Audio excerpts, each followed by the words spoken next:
It's just different. You have the ability for computers to now go to all the places where we just talked before, and we had a hard time putting computers there. So all of a sudden, you have this thing where, anything we could say like 1 + 1 = 2, if then that, we already put computers on. Now everything else, that's where our fuzzy logic is, that's where our special powers as human is, also has computers in it. And you can access those just with language. This is like a sea change by itself. Put every other fact in this aside, and that's crazy. But like, if you really want to know where we're at right now, right, all you have to do is look at NVIDIA's stock price. It's where I used to be at. If I was still there, I'd have like a crazy amount of money, which was kind of sad and kind of cool to realize. Like, I started this 2.5 years ago before ChatGPT came out, and it was kind of a lark, like people like, AI, it's very specific. You're getting kind of rich at NVIDIA, which nobody understands. Maybe you should stay there, And I'm like, well, I guess we'll get poor for free, Like, it was awesome. I loved it. And so, I think this is, I haven't seen the exact numbers, but I believe that this is the greatest economic sprint in human history. I'm not entirely positive, but in terms of I'm not sure. I haven't looked back at the stock prices from the railroads, but I'm like, if there's any comparison, it's like Rockefeller time, and I think that even that is being like a little bit, making Rockefeller a little cuter than I would like to make him in time. I mean, we're seeing something incredible. Like, we're seeing something insane, to be honest, and something that we're not going to have the ability to comprehend for like a really long time.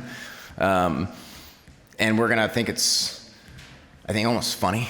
We're having talk about TikTok and people getting calls from about TikTok, and people are upset about it, and you've got the filters, and we have some auto-generated captions and stuff. It's like so quaint and kind of adorable, but we're about to see every single part of human life, every single part of the economy transformed in the exact same way we did with electricity, the exact same way we did with, to some extent, even fire, except for there wasn't an economy. There was people with stones hitting each other. But it's going to be the future, right? Whatever our thought is of what the future is, whatever our thought is of what AI is, that's what we're arriving to. You'll notice very few people ask, well, define AI, like we used to 3 or 4 years ago. What do you mean by AI? We don't ask anymore, not because the definition has become clear. We don't ask because we know somewhere, right? It means something to us now. So the thing about this is AI policy is now everything policy, right? It was a rifle shot when I started, and now it's everything. And when you have everything policy, it requires everyone. And not in like a cute way, in a cute way, but not in a cute way where we just pretend and having everybody here is so we can feel like we shouldn't get elected out, I don't get elected, but it's the same thing.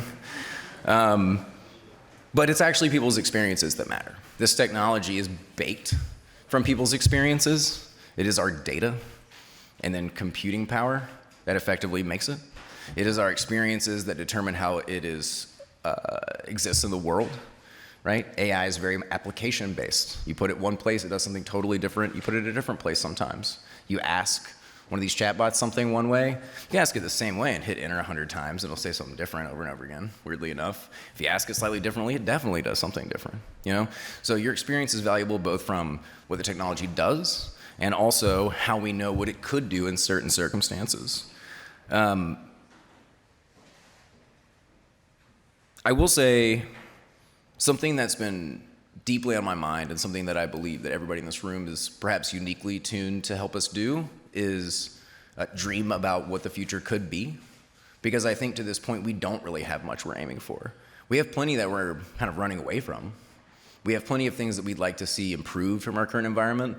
But I personally, since we are moving into like a new epoch, like the true future, I would like for us to both imagine what we could possibly have, just anything novel. You don't have to write a new movie. Part of the beauty of having some of the generative AI technology that we have is that you can just use the words for a second and just hit refresh until it feels like your imagination.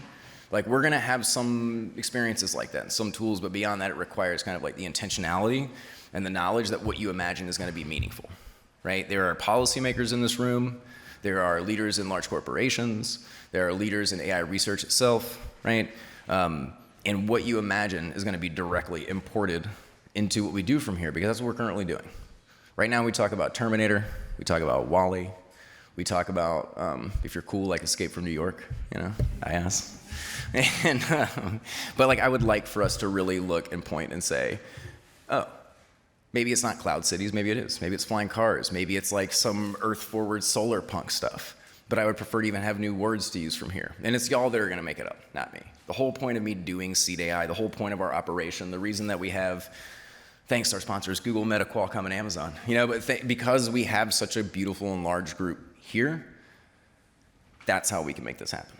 Right? And it's the weird conversations tonight that we're gonna have and today. I hope y'all all just like talk about the weirdest thing that's in your mind. Go find somebody and be like, I've been really excited about this random arbitrary thing, but I'm stoked. And then talk to them about it too much, all of you. All right. Sorry guys, I'm getting excited. The last point I wanna make here is that we have some great students here from Houston Community College. Last year we had folks come in from Houston Community College and do our very first generative AI red team, which shortly thereafter, a month later, became the White House's generative AI red team at DEF CON. And many people in this room participated in this and helped us. And now you may notice that anytime you see an AI product launch, anytime you see anybody talking about what they're doing to make their AI safe, everybody's doing an AI red team. Now, it's something that everybody should have always been doing, and it's not like we can say, like, congrats, we got everybody a whole new job category.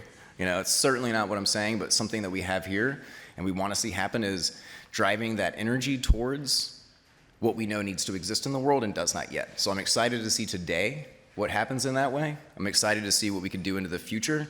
And for those of you who aren't, for like a little taste of this kind of how we'll wind up many, many more iterations of this, we're gonna have the album in a day experience downstairs and around the corner. And we are going to have several other like opportunities for you to do a little co-creation, to start making some stuff. Like hopefully we'll go one notch above. Just put your prompt in over and over again. We'll get you one notch higher. So please enjoy that. Please tell us what you want to hear more of from here. And besides that, again, thank you so much. And I will introduce the next panel very briefly. But thank you so much for being here. I appreciate it, y'all.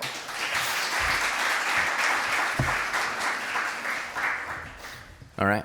And Allie, if you want to come up here and get your folks, but we are very fortunate to have Austin Bonner, the Deputy U.S. CTO for Policy here from the Office of Science Technology Policy, as well as Ms. Robin Kelly, one of the, well, I won't brag on her, make her blush like I did yesterday, but one of our favorite and most adventurous tech policy representatives in Congress. So thank you so much.